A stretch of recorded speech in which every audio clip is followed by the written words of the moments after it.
The smell of burnt coffee was the first thing that betrayed me. I stood at the break room counter with my hand pressed flat against my stomach, breathing through my mouth like a man surfacing from deep water. And Priya from accounting looked at me over the rim of her mug with an expression I did not like one bit. It was not concern, it was recognition. The kind of look a person gives you when they already know a secret you haven't told them yet, and are simply waiting with great patience for you to catch up to your own life. "You've been doing that face for 2 weeks," she said, setting her mug down with a soft clink. "The coffee face. I don't have a coffee face. Harry." She said my name, the way my mother used to say it when I'd tracked mud through the kitchen. "You used to drink this swill like it was oxygen. Now you can't be in the same room as the pot without looking like you're about to stage an exorcism." I laughed, too quickly, too high, and excused myself to the bathroom, where I stood gripping the sink and staring at a face in the mirror that seemed to be hiding something even from me. I was 26 years old. I had a good job, a steady desk, a growing stack of quarterly reports I was proud of, and an alpha at home who folded my laundry into perfect little squares because he said I did it with violence.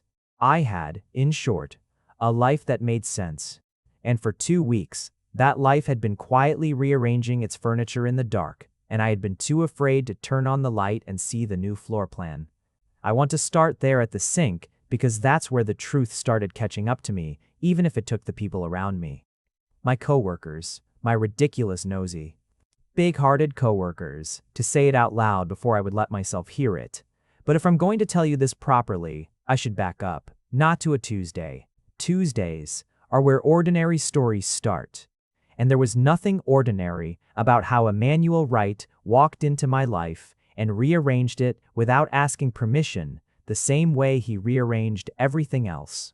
Quietly, thoroughly, and with an unbearable, maddening confidence that I fell for before I even understood what falling meant. I met him during a blackout, not metaphorically, an actual, literal power outage, in the tower where I worked, on the 14th floor, during a lightning storm so violent the windows shook in their frames like they were trying to escape their own building.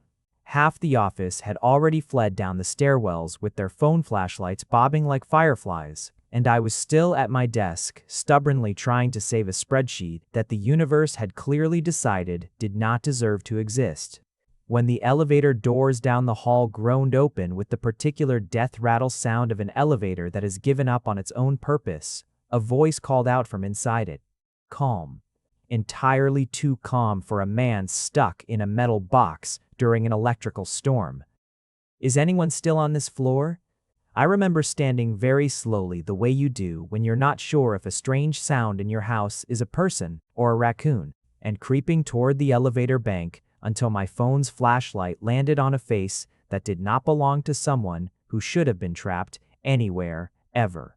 He had the kind of face that looked designed rather than born, sharp at the jaw, dark hair, pushed back like he hadn't had time to be vain about it, eyes so deeply brown they read black in poor light. He was in a suit that had clearly cost more than my monthly rent, sitting on the floor of a stopped elevator with his knees drawn up as though he'd decided if he was going to be stuck. He might as well be comfortable about it. "There's exactly one idiot left on this floor," I said, "and it's me." "Good," he said. "The idiot has a working phone. Would the idiot like to keep me company until the fire department arrives, or does he have somewhere more pressing to be?" I sat down on the floor outside the elevator doors, which had stopped halfway, leaving a gap just wide enough for us to talk through, our voices carrying strangely in the dead, powerless building. I learned his name was Emmanuel Wright. I learned he ran the firm that had just acquired the smaller company I worked for, which explained why I did not recognize him. I'd been too buried in transition paperwork to attend a single Meet the New Owner mixer. I learned he liked terrible puns, and told them anyway that he'd once been afraid of elevators as a child and was mildly amused to discover the fear hadn't entirely left, and that his laugh, when I finally coaxed it out of him with a joke about emergency snacks, was low and surprised like it didn't get used often, and wasn't sure how to behave once it escaped. We talked for 2 hours in the dark. By the time the power flickered back on and the elevator doors finally opened with an apologetic little chime, I had told this stranger more about myself than I'd told some people I'd known for years. And he had listened like every word mattered, tilting his head asking questions instead of waiting for his turn to talk. When the light came back and I saw him fully for the first time, I understood, with the sinking, thrilling feeling of a man about to make several bad decisions, that I was in trouble. He asked for my number before the elevator doors even fully opened. I gave it to him before I'd finished deciding whether I should. It should not have worked. Alphas like Emmanuel Wright did not as a rule end up with omegas like me. Omegas who came from nothing spectacular, who'd worked their way into a mid-level analyst position through stubbornness rather than connections, who didn't know which fork to use at the kind of dinners his world apparently required. But he never once made me feel like an exception he was making, some charity case he'd plucked out of an elevator shaft. He made me feel like the rule, like I'd been the point all along and everyone else had simply been a rough draft. We dated in secret for the better part of a year, mostly because his family, old money, older expectations, had very specific ideas about who an Emmanuel Wright ought to end up with. And none of those ideas involved an Omega analyst with a functional but unglamorous studio apartment. I told myself I didn't mind the secrecy. I told myself a lot of things during that year that weren't quite true, in the way you do when you're desperately in love and don't want to examine the load-bearing walls too closely in case the whole structure comes down. He bit me on a night I still think about more than I probably should. Not out of vanity, but because I remember every single detail of it with a clarity that has never faded. The way some moments simply refuse to blur no matter how much time passes over them. We were in his apartment. The city lit up gold and orange through floor-to-ceiling windows, and he'd asked me with more nervousness in his voice than I'd ever heard from him whether I wanted this. The mark, the bond, the whole irreversible weight of it. I said yes before he finished the sentence. The bite hurt for exactly as long as it took me to stop caring that it hurt. After that, there was only the feeling of him settling into some part of me I hadn't known was empty until it wasn't anymore, a warmth low in my chest that I would later learn was the bond taking root. Alpha and Omega, recognizing each other on some level deeper than words. He held me after, tracing the mark with a reverence that made my throat tight, and said, against my hair, that he was terrified of how much he needed me. I didn't tell him I'd been terrified of the same thing for months. We married 8 months later, quietly, at a courthouse, with exactly 4 witnesses and a cake from a bakery 2 blocks from my old apartment because I refused to let his family's caterer anywhere near the day. His parents found out after the fact and were, predictably, furious. Not at him, particularly, but at me, at the audacity of an unremarkable Omega securing an unremarkable courthouse wedding to their extraordinary son. Emmanuel didn't care. He held my hand through every single frost-edged phone call from his mother and told me, every time, that he would choose me again in every version of his life, in every timeline where we happened to exist. I believed him completely. I still do.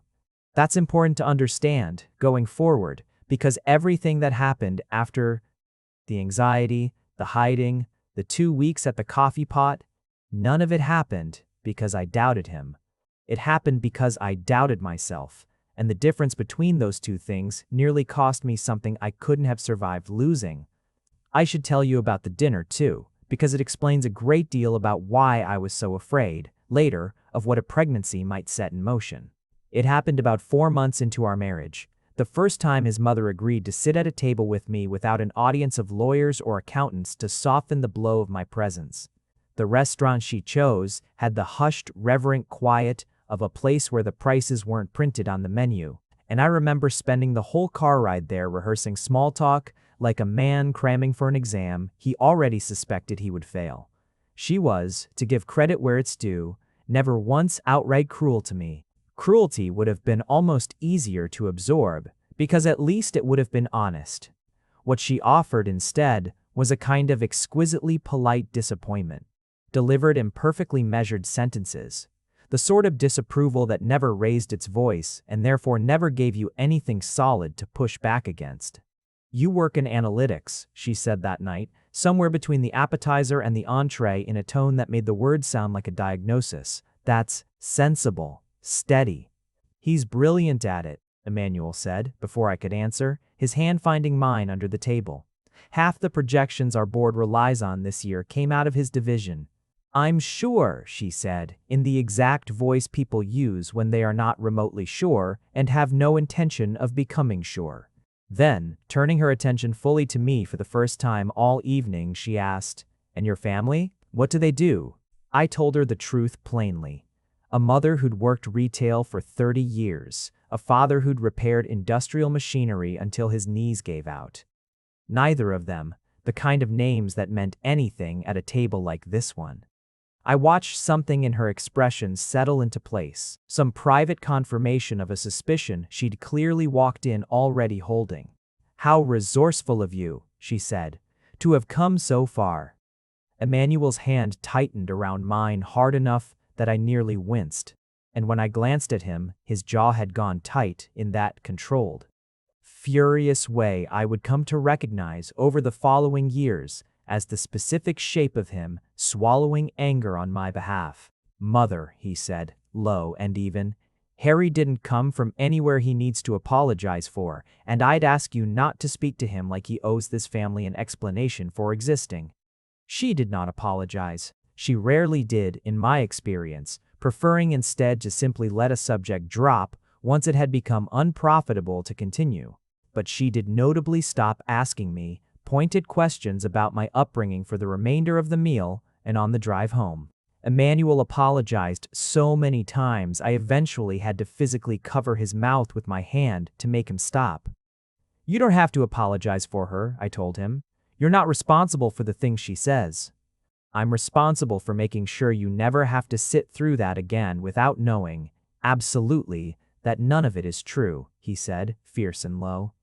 "You are not resourceful for surviving where you came from, Harry. You're extraordinary regardless of where you came from. I need you to actually believe that, not just hear me say it."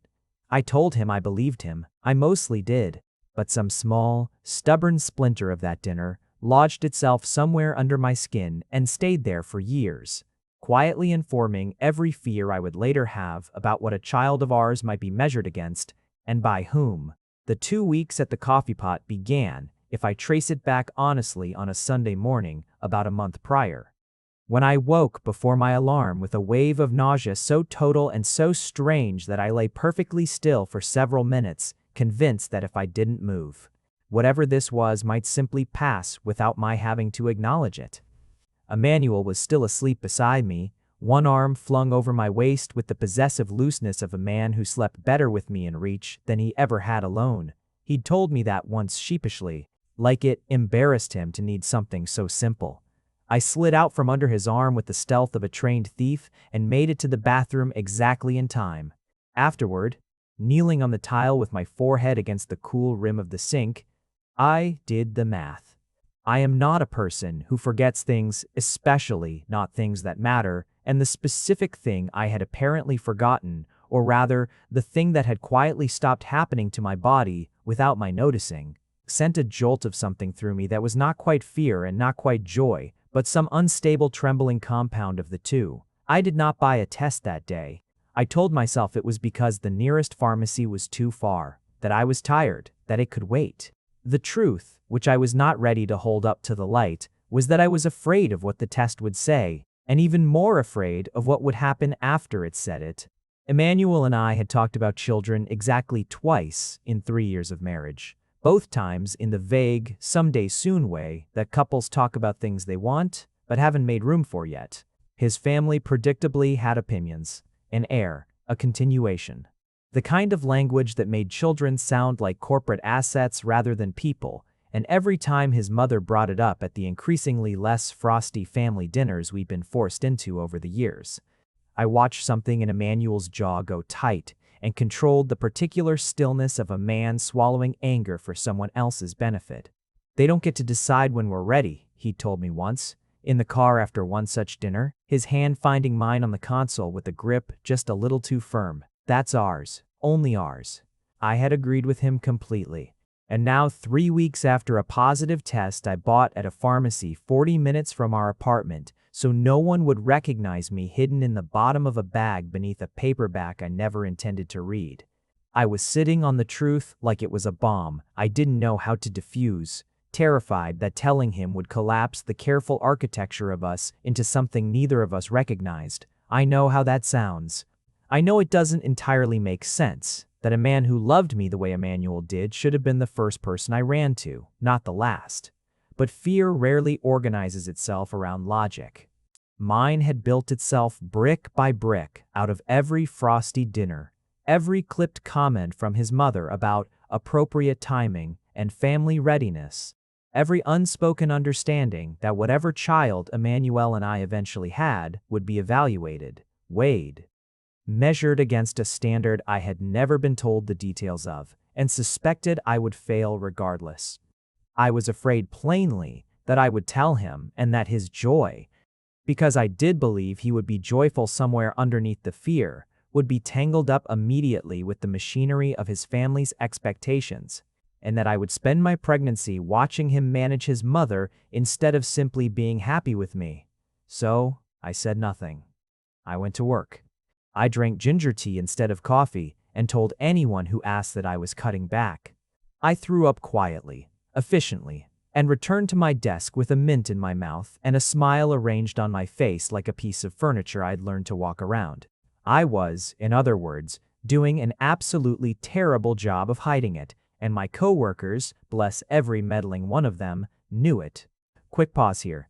If you want to watch our videos early with zero ads or get access to exclusive videos, our Patreon has you covered, link in the description.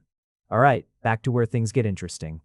Priya was the first to say something directly at the coffee pot, but she was very far from the only one paying attention. Desmond in marketing started leaving ginger candies on my desk without comment, a small pile accumulating in my top drawer like evidence I refused to examine.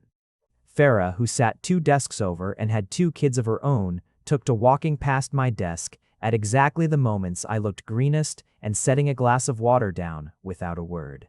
Then continuing on as though she hadn't noticed anything at all. My manager, a brisk, no-nonsense beta named Callum, who I would not have pegged as observant in any dimension beyond spreadsheet formatting, rescheduled our Tuesday one-on-ones to Thursdays, because Tuesdays seemed to be rough for you lately.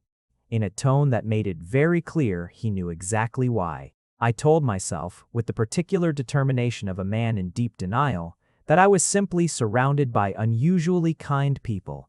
I ignored the way conversations stopped a half-second too abruptly when I approached the break room. I ignored the fact that someone had swapped the office's communal coffee for a decaf blend without any official memo. An act of conspiracy so specific it could only have been engineered by people who had already done the math I refused to do out loud. It was Priya, again, who finally cornered me properly 3 days after the coffee pot conversation in the stairwell of all places, where she'd apparently been lying in wait like a woman with a very specific ambush planned. "I'm not trying to pry," she said, which is a sentence that has never once preceded a lack of prying in the history of language. "But Harry, you've turned down coffee, wine at Desmond's birthday thing, and that tuna sandwich you usually inhale like it personally wronged your family. You keep your hand on your stomach when you think no one's looking. And 3 days ago, you cried during the printer jam. The printer, Harry. The printer was very rude that day. Harry." She softened, and something in her voice made my throat go tight in a way the printer certainly hadn't warranted. "You don't have to tell me anything. I just want you to know that whatever's going on, you don't have to carry it by yourself at your desk with a fake smile on. That's all. That's the whole speech." I stood there in the stairwell with my hand. I hadn't even noticed I'd done it, resting flat over my stomach, and something in me finally, quietly, cracked open. "I think I'm pregnant," I said, and hearing the words leave my own mouth out loud for the first time to another living person did something strange to my chest, like a window thrown open in a room that had been sealed shut for weeks. Priya didn't gasp. She didn't squeal, which I was grateful for, because I don't think I could have survived being squealed at in a stairwell. She just nodded, slowly, like a woman confirming a hypothesis she'd already run the numbers on, and asked gently, "Does Emmanuel know?" And that was the question, wasn't it? That was the whole terrible knot sitting in the center of me. "No," I said, "not yet." "Can I ask why not?" I could have deflected. I could have made a joke, the way I'd been making jokes at the coffee pot for 2 weeks, deflecting concern with humor, the way you'd wave away smoke to keep from smelling the fire underneath it. But something about Priya's face, open, unhurried, entirely without judgment, made me want, for the first time in weeks, to actually say the true thing out loud. "I'm scared," I admitted, "that the second I tell him, this stops being ours and starts being his family's. That he'll be happy, but it'll be complicated happy, tangled up with his mother's expectations and whatever version of an heir she's already got planned in her head. I want—" My voice cracked, embarrassingly, in a stairwell, over a printer-adjacent breakdown that had apparently been building for weeks. "I want it to just be ours for a little while first, before it becomes theirs too." Priya was quiet for a moment, and then she said the thing that I would turn over in my head for days afterward, long after the conversation itself had ended. "For what it's worth," she said, "the way that man talks about you. I don't think there's a version of this where it stops being about you two. I think you're building a whole disaster in your head out of the fear that he'll let you down, when everything he's ever done around here says the opposite." I didn't answer her. I didn't know how to answer her, because some small, stubborn, frightened part of me still didn't believe it, even though every fact I actually possessed about Emmanuel Wright argued against my fear rather than for it. The days that followed had a strange, suspended quality, like I was living underwater in my own life. Everyone around me moving at a normal pace, while I drifted through it half a beat behind. Weighed down by a secret that had somehow, without my permission, become an open one at the office, while remaining entirely unspoken at home. The thing about a workplace, I was learning, is that it does not stay quiet for long once even one person knows something. Priya, true to her word, never said a thing to anyone directly. I believed that completely and still do, but the small kindnesses multiplied anyway, as though knowledge had its own gravitational pull, drawing more people gently into its orbit through nothing more than shared observation. Desmond's ginger candy pile grew. Farah started bringing an extra granola bar, just in case. Even Callum, gruff as ever, started making sure I had the earliest lunch slot when the break room was quietest and the smell of other people's microwaved food was at its most tolerable. I felt, in those days, like I was being quietly, collectively cared for by a group of people who had decided, without ever saying so aloud, that my well-being was a shared project. It should have felt invasive. Instead, it felt like being held up by dozens of small, unremarkable hands, none of them asking anything of me in return. But every evening, I went home to Emmanuel, and every evening, the secret sat in my chest like a stone I couldn't put down. He noticed things, of course. He was not an unobservant man, and the bond between us hummed constantly with a low-grade awareness of each other that neither of us could fully suppress, even when we tried. He noticed I'd stopped drinking wine with dinner. He noticed I fell asleep earlier, that I flinched at smells that had never bothered me before, that I'd started keeping crackers in my nightstand drawer like some kind of contraband. "You've been different," he said one night, about 10 days after the stairwell conversation with Priya, both of us in bed, the room lit only by the blue wash of the city outside our window. He'd propped himself up on one elbow watching me with an expression I recognized. The same careful, patient attention he'd given me across an elevator gap years ago, like he was determined to see whatever I was hiding, whether I offered it or not. "Are you feeling all right, Harry? Really?" I remember the exact shape of the lie forming in my mouth, and the exact moment I chose not to say it. "I've just had a lot on my mind," I said instead, which wasn't a lie, precisely, but wasn't the truth either. It was the truth's shadow, cast at an angle designed not to reveal the shape of the thing casting it. He studied me for a long moment, and something crossed his face, not suspicion exactly, but a kind of quiet hurt. The specific hurt of a man who knows he's being kept at a slight distance and doesn't understand why. He didn't push. That was the thing about Emmanuel that I both loved and, in that moment, resented slightly. He never pushed, never demanded, always waited with an infuriating, generous patience for me to come to him on my own terms. It made the not telling easier in the short term and unbearably heavier in the long one, because every day I didn't tell him felt like a debt accumulating interest. "All right," he said finally, settling back down beside me, pulling me into the curve of his body with the easy familiarity of 3 years of practice. "Whenever you're ready to tell me, I'm here. I'm not going anywhere." I lay awake long after his breathing evened out into sleep, his hand resting warm and heavy over my stomach. An unconscious gesture, I think. Some instinct in him reaching toward a truth his conscious mind hadn't caught up to yet. And I thought about how strange it was that the person I trusted most in the entire world was the one person I couldn't bring myself to tell the truth to. The unraveling, when it finally came, did not come gently. It was a Thursday, not a Tuesday. I promise you, though, at this point in the story, it hardly matters what day it was, and I had gone into the office running on almost no sleep, having spent most of the previous night being sick in a way that felt different, sharper, more insistent than the nausea I'd grown almost used to. I told myself it was nothing. I told myself a great many things that week that turned out not to be true. I was 3 hours into a workday that felt like walking through wet sand when the room tilted sideways.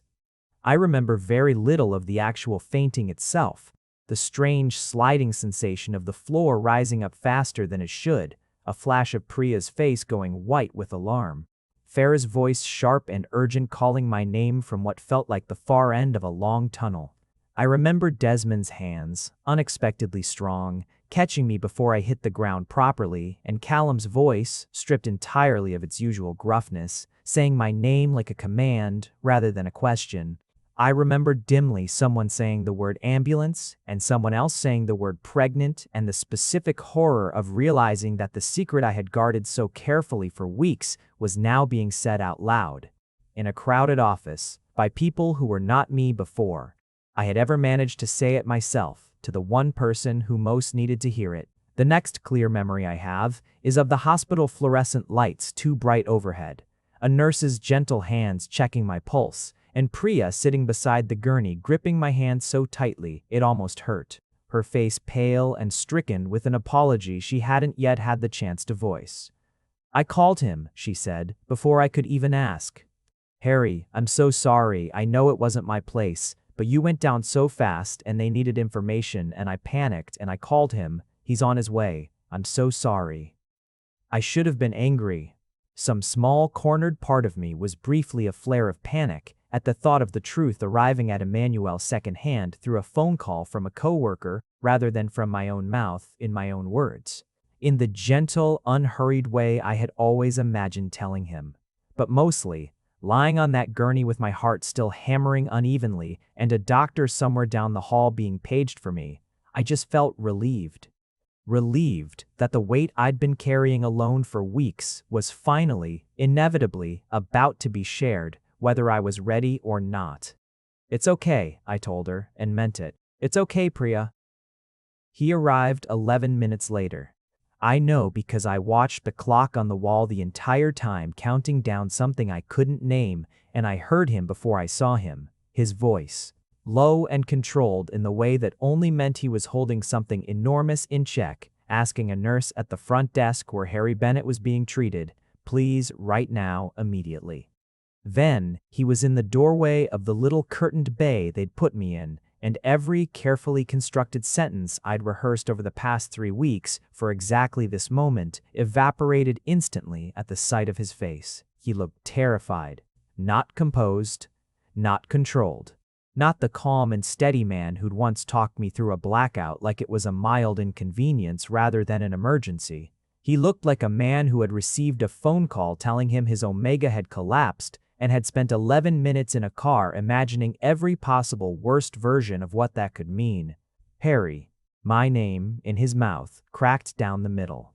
He crossed the room in 3 strides and took my face in both his hands, tilting it up, scanning me with an intensity that felt almost physical, like he was trying to check for damage through sheer force of attention. "Are you hurt? What happened?" They wouldn't tell me anything on the phone. They just said you collapsed and that I needed to get here. "I'm okay," I said, and my voice shook more than I wanted it to. "Emmanuel, I'm okay. I need to tell you something." Something in his expression shifted, a fraction, some instinct picking up on the particular gravity in my voice before I'd said anything at all. "Tell me," he said, and it wasn't a demand, it was a plea. I opened my mouth and found, after weeks of rehearsal, that I had absolutely no idea how to say it in any way that felt adequate to the size of what it was. So in the end, I said the only true thing I had. "I'm pregnant," I said. "I've known for about 3 weeks. I should have told you the day I found out and I didn't, and I am so sorry that you're hearing about it like this in a hospital because I panicked. Instead of hearing it from me somewhere soft and quiet, where you could have just been happy about it without anything else attached." For one long, suspended moment, Emmanuel Wright said nothing at all. I want to be honest about that moment, because it would be easy, in the telling, to skip past it quickly toward the resolution and let the pause seem shorter and gentler than it actually was. It was not a comfortable silence. It stretched long enough that I felt my heart start to sink through the floor, certain in the particular catastrophizing logic of a person who has spent weeks marinating in fear that his stillness meant something terrible, anger perhaps, at being kept in the dark, or worse, some flicker of the calculating expression I'd always feared his family might eventually teach him to wear. What actually crossed his face when it finally moved was none of those things. His eyes filled, first. Not dramatically. Emmanuel Wright was not a man given to dramatic displays even in a hospital bay with his hands still cupping my face, but genuinely a sudden brightness gathering that he blinked hard against. His jaw working like he was trying to find words solid enough to hold the size of what he was feeling. "You're pregnant," he repeated, very quietly, as though testing the words in his own mouth to see if they were real. "Yes. 3 weeks. Yes. You've known for 3 weeks," he said, and something cracked slightly in his voice on the word weeks, "and you didn't tell me." Here it was then, the part I had been afraid of. I was scared, I admitted, and the tears I'd been holding back since the stairwell finally broke loose properly, running hot down my face in a way I made no effort to stop. I was scared that the second I told you, it wouldn't just be ours anymore. That your mother would start planning things and measuring things and turning this into some kind of project instead of a baby. And I know that's not fair to you. I know you've never once let her decide anything about us, but I couldn't stop being afraid of it anyway. And the fear got bigger every day. I didn't say anything until it felt too enormous to say it all. And I am so sorry, Emmanuel. I'm sorry you found out like this. I'm sorry I let you be afraid on the way here for no reason. I'm sorry. Harry. His thumbs moved gently across my cheekbones, wiping at the tears with a tenderness that undid me more than any words could have. "Harry, stop. Look at me." I looked at him. "I'm not angry," he said, slow and deliberate, like he wanted to make absolutely certain each word landed exactly where it was meant to. I wish you'd told me sooner, not because I'm owed anything, but because you were carrying something enormous entirely alone, and that idea genuinely makes something in my chest want to break. But I am not angry at you. I could never be angry at you for being afraid of my family's nonsense, because it is nonsense, Harry. And if any part of you has spent even a single day of this pregnancy afraid of my mother instead of just being happy, then I have failed at something I promised you a long time ago. You haven't failed at anything. I have, he said, quiet and fierce at once. Because you should have felt, from the very first day, that this baby, us, that none of it needs anyone's approval but ours. I thought I'd made that clear. I clearly hadn't made it clear enough. If you spent 3 weeks too frightened to tell me the single best thing that has happened to either of us in years. The word best hit me somewhere soft and unguarded, and I made a sound that was half a laugh and half a sob. the two feelings so tangled together I couldn't have separated them if I tried. "You're happy," I said, needing to hear him say it plainly, needing the confirmation out loud. "Harry." He pressed his forehead against mine, his breath unsteady, his hands still cradling my face like something he was terrified of dropping. "I am so happy I don't have words that are big enough for it. I have wanted this, wanted a life with you, all of it, every messy, complicated, wonderful piece of it.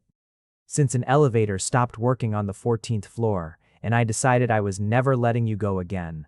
Finding out from a phone call in a parking garage that you'd collapsed, that was the worst 11 minutes of my life. But finding out why, once I got here, once I saw you were all right.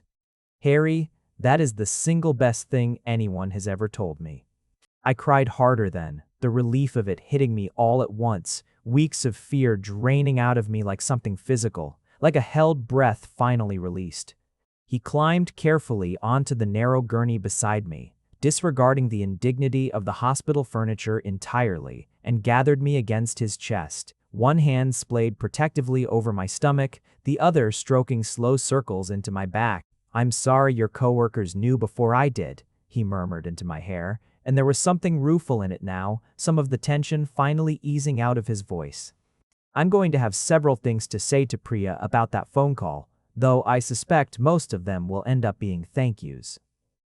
"They were kind," I said, my voice muffled against his shirt. "They'd been so kind for weeks, and I never told them to stop because I think I needed to be taken care of by someone, even if it couldn't be you yet." "That's all right," he said, and I felt him press a kiss into my hair.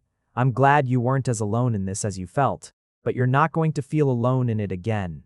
Not for one more day of this pregnancy. I promise you that." The doctor came in not long after, a calm, unhurried beta woman who explained with the patient thoroughness of someone who had clearly delivered this exact reassurance many times before. That the fainting had most likely been a combination of low blood sugar dehydration and the ordinary exhausting demands early pregnancy places on a body that hasn't yet adjusted to carrying it. "The baby," she told us. And I felt Emmanuel's hand tighten around mine at the word, some fierce and wondering thing moving behind his eyes. "Was fine. Strong heartbeat, good measurements for the stage, nothing to be alarmed about beyond making sure I actually ate breakfast and drank enough water, two things I had apparently been neglecting rather spectacularly in my 3 weeks of frightened secrecy. You need to take better care of yourself," Emmanuel said afterward, once the doctor had gone, his tone somewhere between scolding and pleading.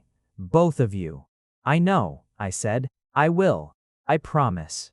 I think it's easier to take care of something once you've stopped trying to hide that it exists." He huffed something that was almost a laugh, pressing his lips to my temple. "Fair enough." We stayed in that little curtained bay for another hour while they finished their observations, and in that hour, something between us settled and resettled into a new shape. The way a house shifts slightly on its foundation after a storm finding a sturdier equilibrium than it had before. He asked me questions, careful, curious, sometimes almost shy, as though he too were catching up to the reality of it in real time. When had I first suspected? What the test had felt like, alone in a bathroom 40 minutes from home. Whether I'd been sick every day or only some.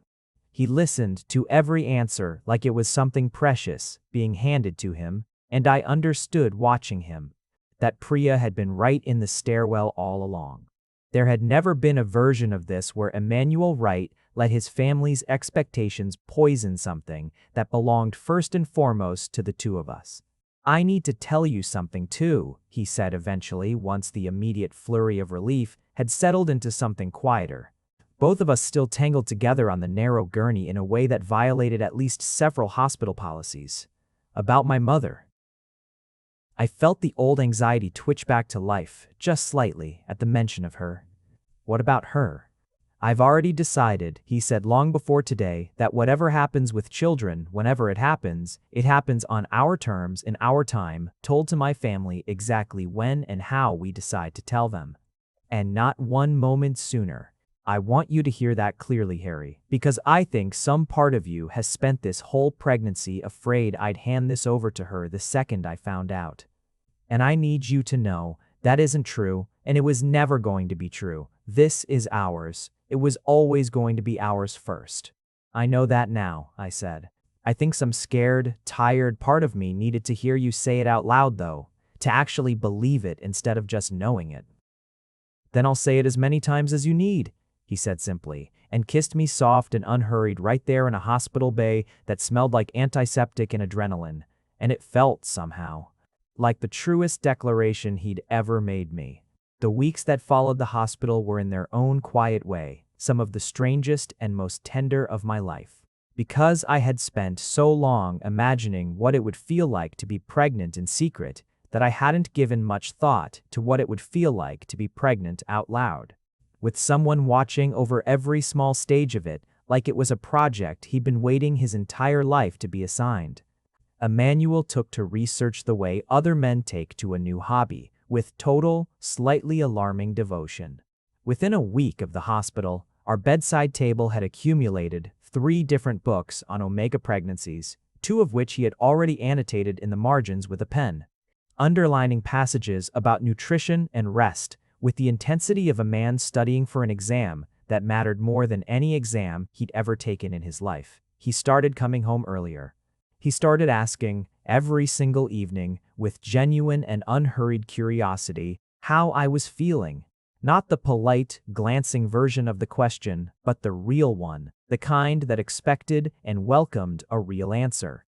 You don't have to read all of those, I told him one night, watching him frown over a chapter about second trimester sleep positions like it contained state secrets. I want to, he said, without looking up. I missed the first 3 weeks of this because you were carrying it alone. I intend to be thoroughly, embarrassingly over-prepared for every week after. I laughed, but something in my chest went warm and a little unsteady at the same time. The particular ache of being loved so plainly, it almost hurt to receive it. The cravings arrived somewhere in my 2nd month, sudden and specific and entirely without warning. I developed an inexplicable urgent need for pickled things.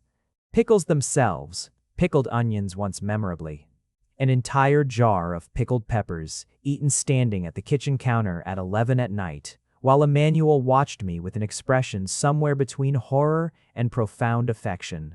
I married a man who is currently eating peppers out of a jar like a raccoon, he said, and I would not trade this for anything.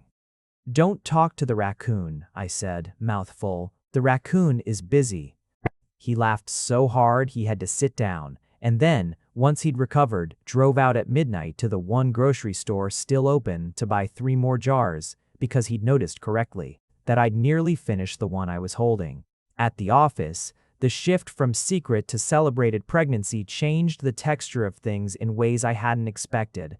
Priya, once she'd forgiven herself for the panicked phone call, a process that took considerably longer than I felt it needed to, given how grateful I actually was for it, began treating the whole thing like a project she'd been personally deputized to manage, showing up with pamphlets about parental leave policies, and on one memorable Friday, an entire binder of baby name suggestions organized alphabetically by meaning. Desmond's candy graduated fully into small gifts, tiny socks, and a stuffed rabbit with one ear slightly crooked that he swore, unconvincingly, had been on purpose for character. Farah checked in on me daily with the steady, unglamorous practicality of someone who had done this twice before and had no patience for romanticizing the parts of pregnancy that were simply exhausting. Callum, in his own gruff way, called me into his office one afternoon toward the end of my 2nd trimester and after several minutes of uncharacteristic throat clearing, informed me that the company would be restructuring my workload starting the following month to accommodate whatever I needed for as long as I needed it, no explanation required. You don't have to justify anything to me, he said, not quite meeting my eyes, in the manner of a man deeply uncomfortable with sincerity, but determined to push through it anyway. You've been carrying more than your job description for months now. I noticed before you told anyone, if I'm honest. Wasn't hard to notice once you knew what you were looking at. Everyone noticed before I told anyone, I said, half laughing, half something closer to tears. That's what coworkers are for, he said gruffly, and waved me out of his office before either of us had to acknowledge how close that conversation had come to being genuinely tender. Emmanuel's mother, for her part, adjusted more slowly than either the office or I had.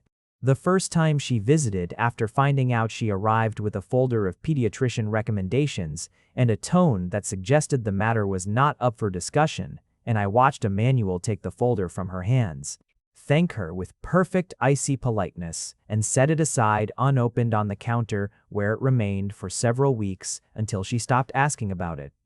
It wasn't cruelty on his part.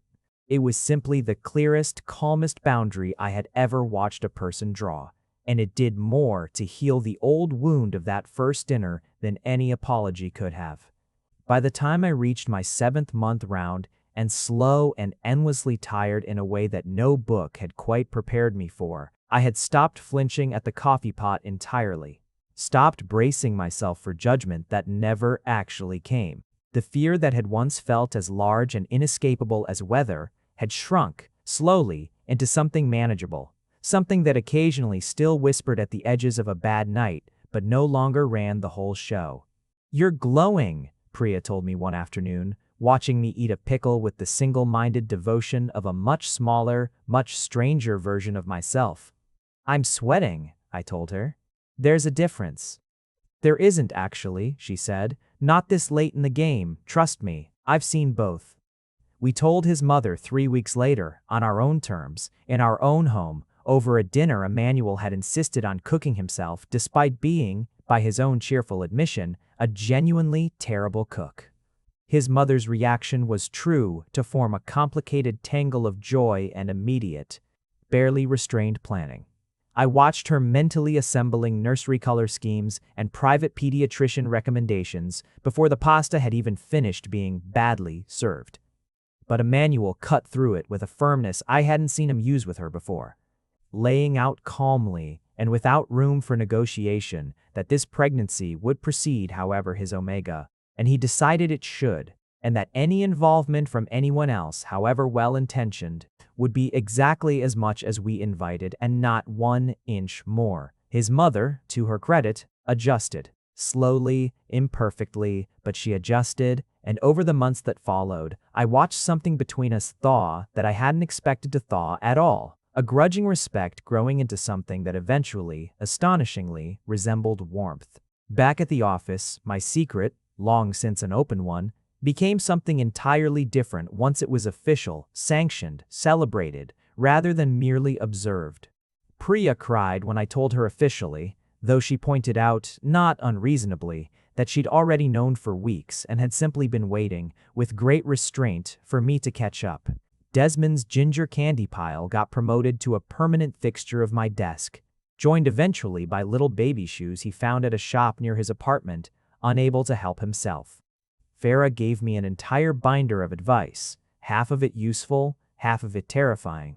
All of it delivered with the fierce practicality of a woman who'd survived 2 pregnancies and intended for me to survive mine with rather more grace than she felt she'd managed. Callum, gruff as ever, rearranged the entire team's workload without a word of fanfare so that I'd never again be stuck handling something stressful alone during a difficult week. An act of kindness so quiet I almost missed it entirely. I think about that period often, the strange, sideways way I found out I was loved, not just by the alpha who'd bitten a mark into my shoulder and married me at a courthouse with 4 witnesses, but by an entire office full of people who had noticed I was struggling long before I let myself notice it, and who had simply, without asking anything in return, decided to hold me up until I was ready to stand on my own.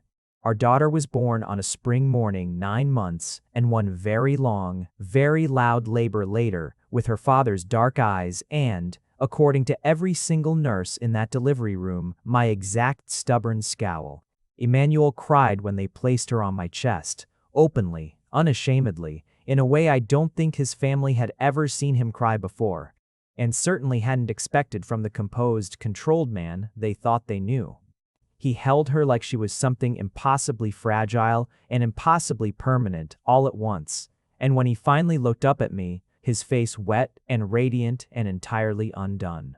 He said the same thing he'd said in that hospital bay months earlier, the words even truer now than they'd been then. "Best thing," he said, voice cracking. "Best thing that's ever happened to either of us."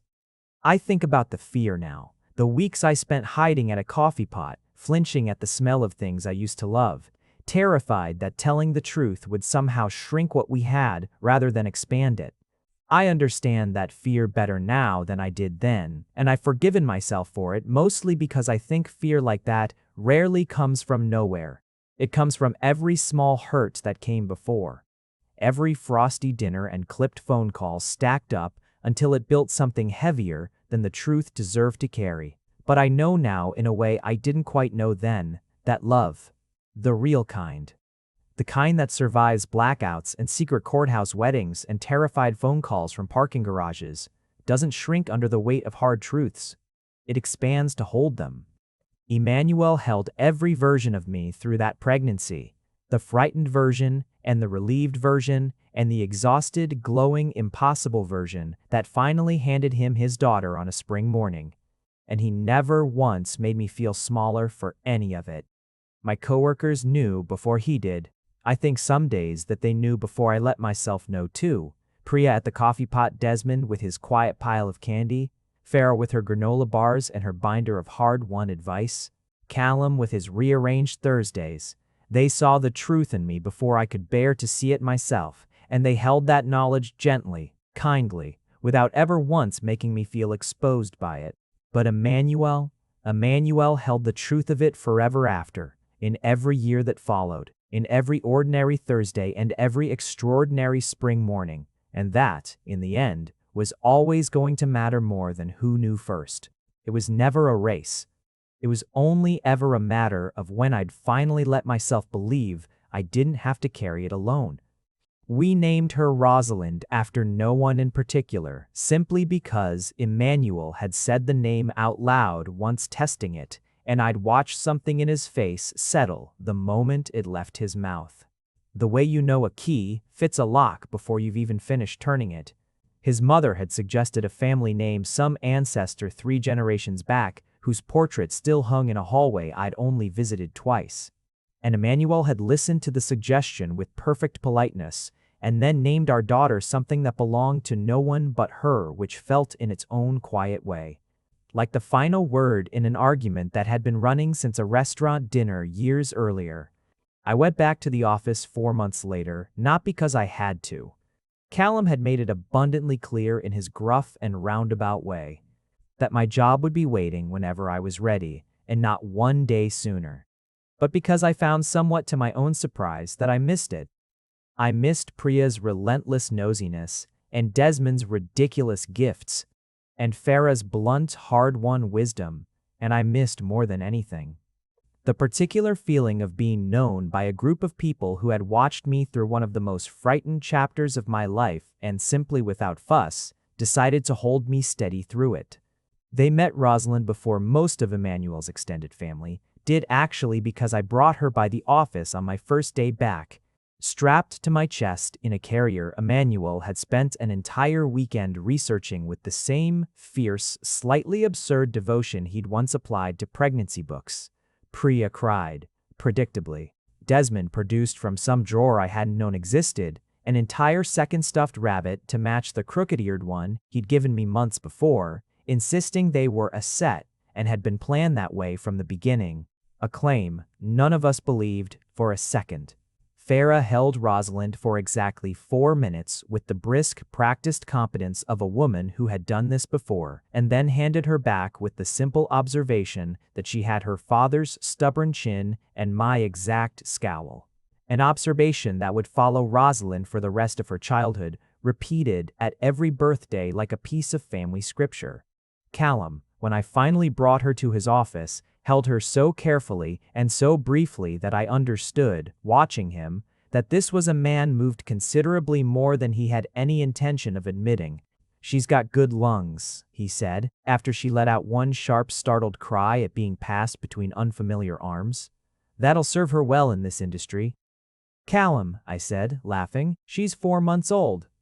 Never too early to build character, he said, handing her back with visible relief, as though he'd been holding something considerably more fragile than an infant and was glad to have survived the exchange intact. I think about that homecoming often, the strange full circle of it, the same coffee pot where Priya had first named the thing I was too afraid to name myself. The same stairwell where I'd finally said the word pregnant out loud for the first time. The same desks that had collectively conspired to take care of me through weeks I'd spent trying to take care of the secret instead of myself. It would have been easy in another version of this story for that kindness to have curdled into something invasive, some violation of a privacy I hadn't offered. But it never felt that way, not once. Because every single one of them had waited with remarkable patience for me to be ready to say the words myself, offering only quiet, steady care in the meantime. Never once demanding the confession before I was prepared to give it. Emmanuel, for his part, never let the memory of that hospital hallway entirely go, not out of resentment, but out of something gentler, a kind of ongoing vigilance he carried into every year that followed. He asked more than most alphas. I've heard of how I was really doing, made a habit of noticing small changes before I noticed them myself, determined, I think, never again to be the last to know something that mattered as much as this had.